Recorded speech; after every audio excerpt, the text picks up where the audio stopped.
Chapter 8. Elizabeth's Lovers. Elizabeth was now securely established upon her throne. It is true that Mary, Queen of Scots, had not renounced her pretensions, but there was no immediate prospect of her making any attempt to realize them, and very little hope for her that she would be successful if she were to undertake it. There were other claimants, it is true, but their claims were more remote and doubtful than Mary's. These conflicting pretensions were likely to make the country some trouble after Elizabeth's death, but there was very slight probability that they would sensibly molest Elizabeth's possession of the throne during her lifetime, though they caused her no little anxiety. The reign which Elizabeth thus commenced was one of the longest, most brilliant, and in many respects the most prosperous in the whole series presented to our view in the long succession of English sovereigns. Elizabeth continued a queen for 45 years, during all which time she remained a single lady, and she died at last a venerable maiden, 70 years of age. It was not for want of lovers, or rather of admirers and suitors, that Elizabeth lived single all her days. During the first 20 years of her reign, one half of her history is a history of matrimonial schemes and negotiations. It seemed as if all the marriageable princes and potentates of Europe were seized, one after another, with the desire to share her seat upon the English throne. They tried every possible means to win her consent. They dispatched ambassadors, they opened long negotiations, they sent her shiploads of the most expensive presents. Some of the nobles of high rank in her own realm expended their vast estates, and reduced themselves to poverty in vain attempts to please her. Elizabeth, like any other woman, loved these attentions. They pleased her vanity, and gratified those instinctive impulses of the female heart, by which woman is fitted for happiness and love. Elizabeth encouraged the hopes of those who addressed her sufficiently to keep them from giving up in despair and abandoning her, and in one or two cases she seemed to come very near yielding.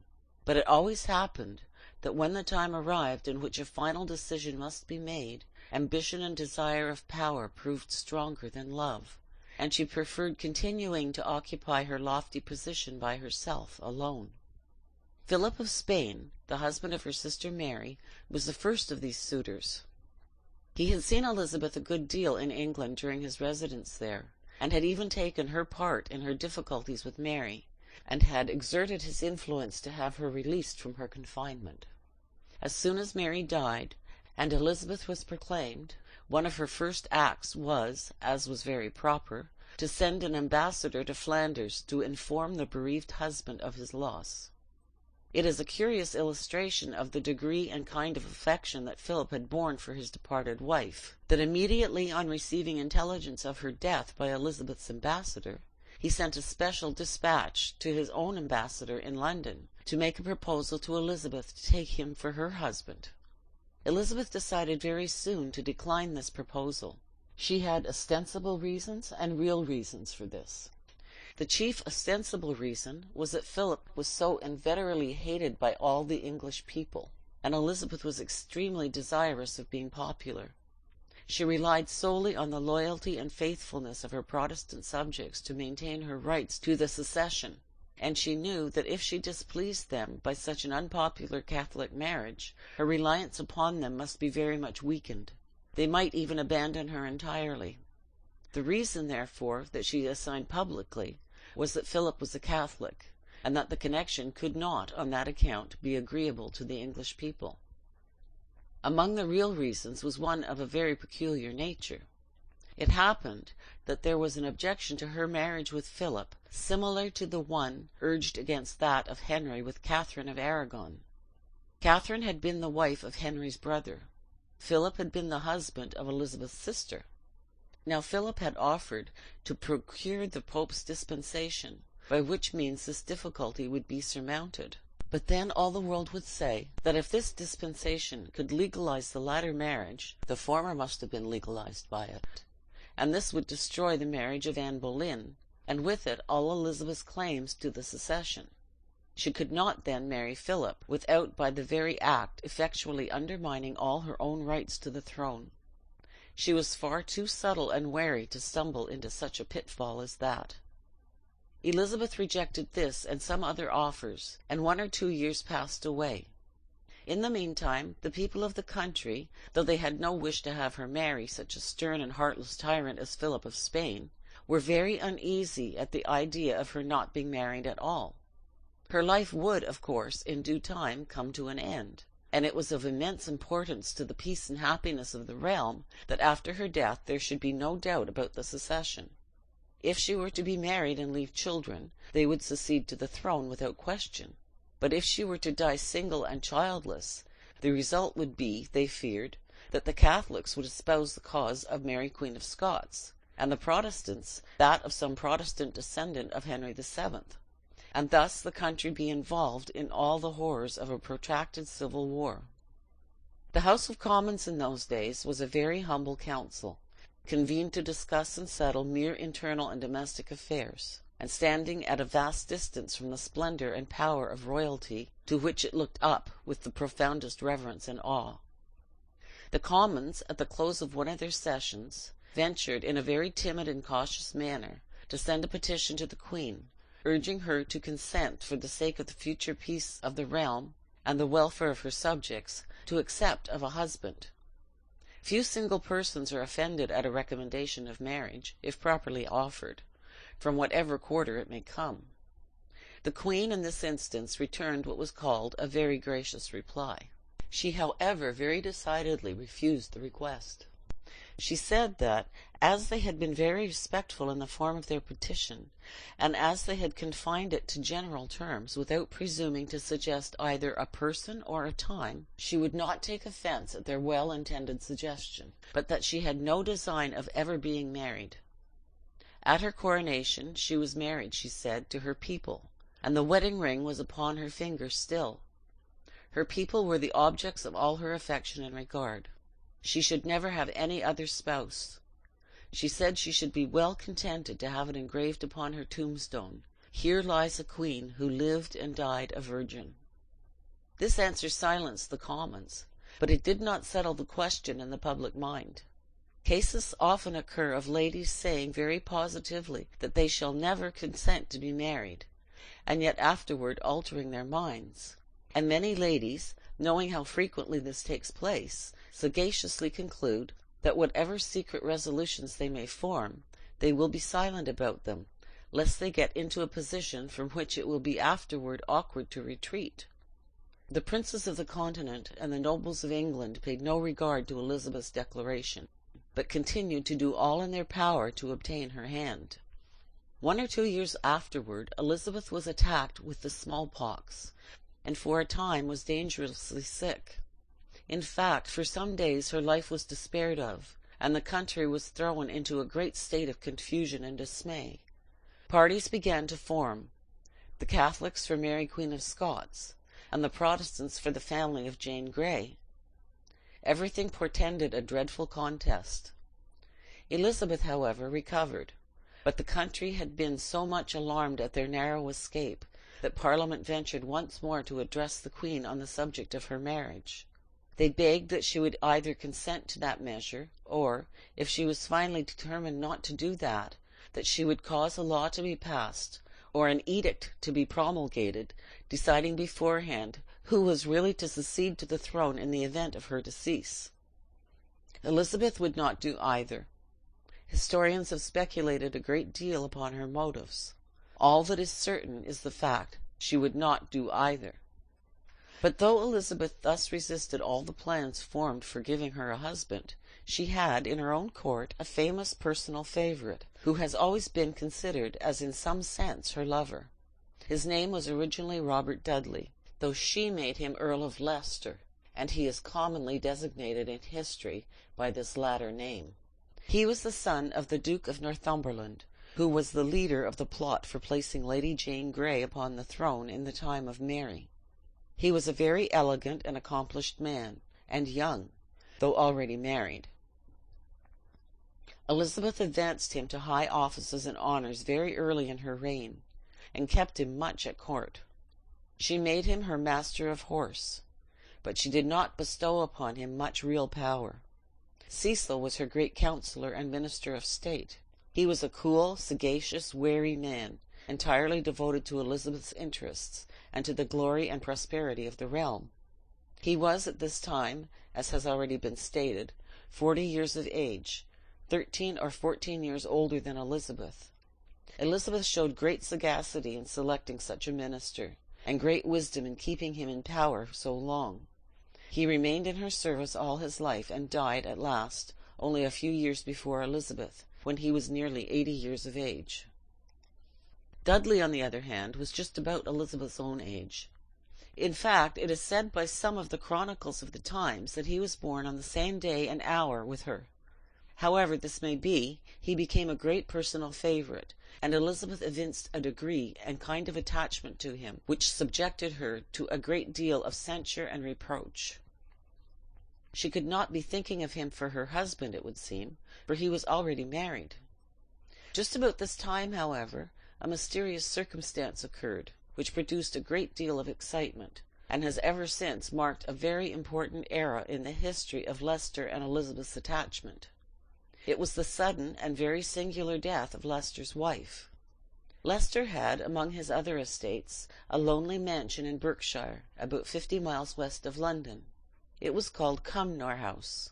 Leicester's wife was sent there, no one knew why. She went under the charge of a gentleman who was one of Leicester's dependents, and entirely devoted to his will. The house, too, was occupied by a man who had the character of being ready for any deed which might be required of him by his master. The name of Leicester's wife was Amy Robsart.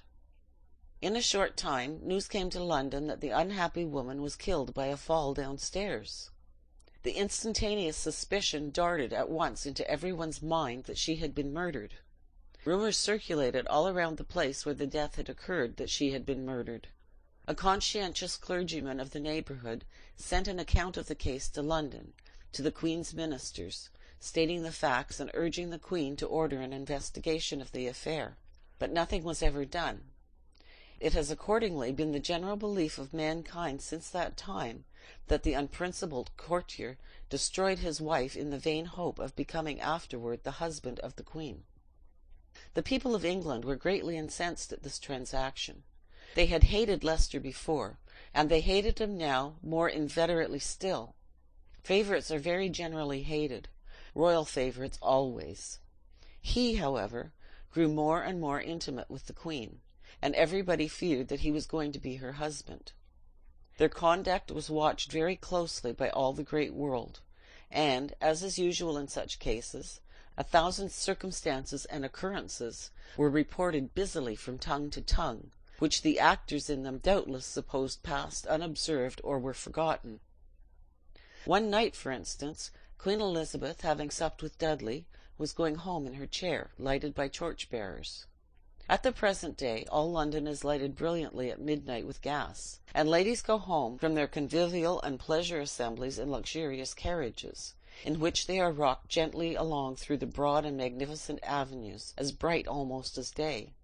Then, however, it was very different. The lady was borne slowly along through narrow and dingy and dangerous streets, with a train of torches before and behind her, dispelling the darkness a moment with their glare, and then leaving it more deep and sombre than ever.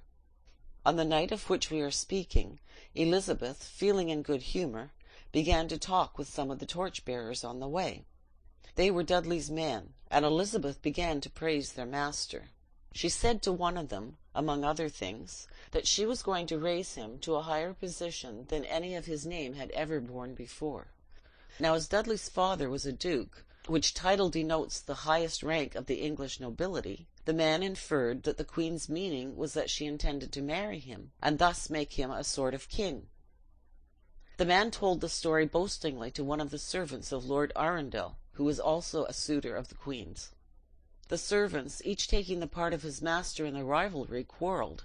Lord Arundel's man said that he wished that Dudley had been hung with his father, or else that somebody would shoot him in the street with a dag. A dag was, in the language of those days, the name for a pistol. Time moved on, and though Leicester seemed to become more and more a favourite, the plan of his being married to Elizabeth, if any such were entertained by either party, appeared to come no nearer to an accomplishment. Elizabeth lived in great state and splendour. sometimes residing in her palaces in or near London, and sometimes making royal progresses about her dominions. Dudley, together with the other prominent members of her court, accompanied her on these excursions, and obviously enjoyed a very high degree of personal favour.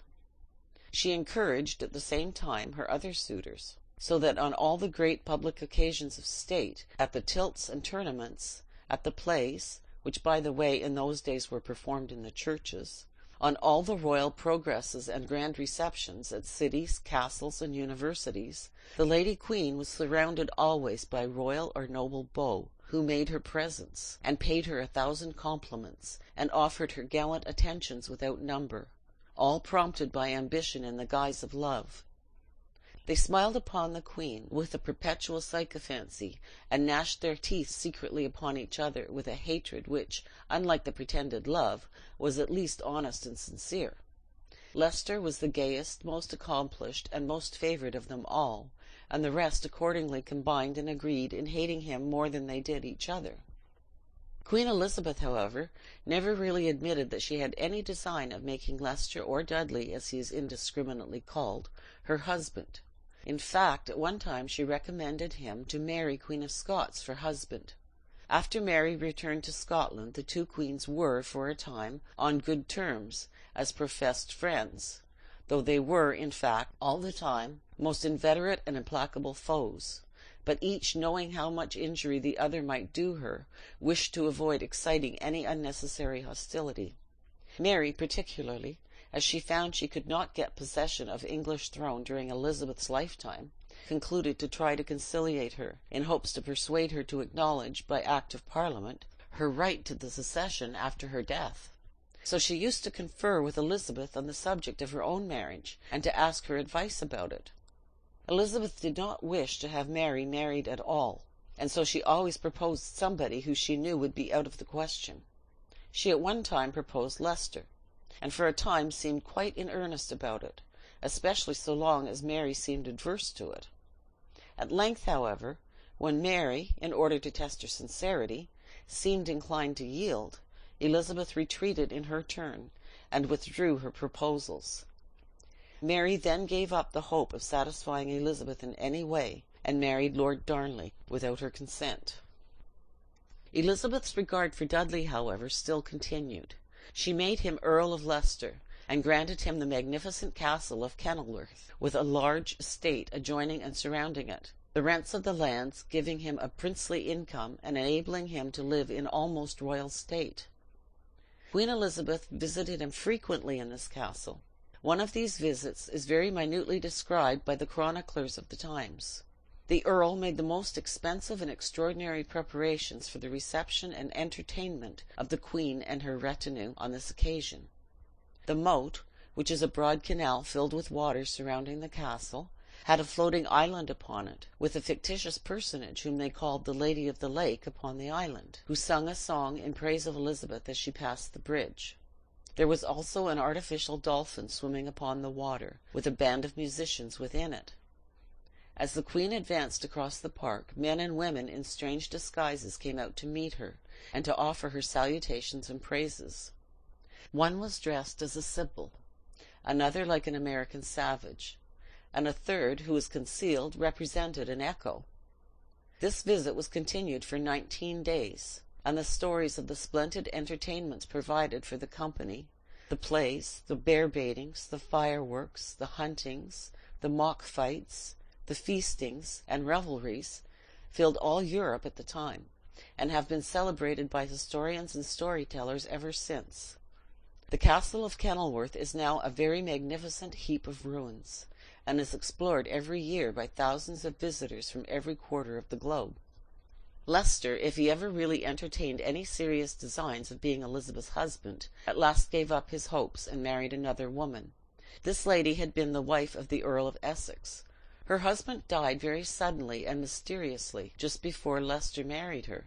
Leicester kept the marriage secret for some time, and when it came at last to the Queen's knowledge, she was exceedingly angry. She had him arrested and sent to prison. However, she gradually recovered from her fit of resentment, and by degrees restored him to her favour again. 20 years of Elizabeth's reign thus passed away, and no one of all her suitors had succeeded in obtaining her hand. All this time her government had been administered with much efficiency and power. All Europe had been in great commotion during almost the whole period, on account of the terrible conflicts which were raging between the Catholics and the Protestants, each party having been doing its utmost to exterminate and destroy the other. Elizabeth and her government took part very frequently in these contests, sometimes by negotiations, and sometimes by fleets and armies, but always sagaciously and cautiously, and generally with great effect. In the meantime, however, the Queen, being now 45 years of age, was rapidly approaching the time when questions of marriage could no longer be entertained. Her lovers, or rather her suitors, had one after another given up the pursuit and disappeared from the field. One only seemed at length to remain, on the decision of whose fate the final result of the great question of the Queen's marriage seemed to be pending. It was the Duke of Anjou.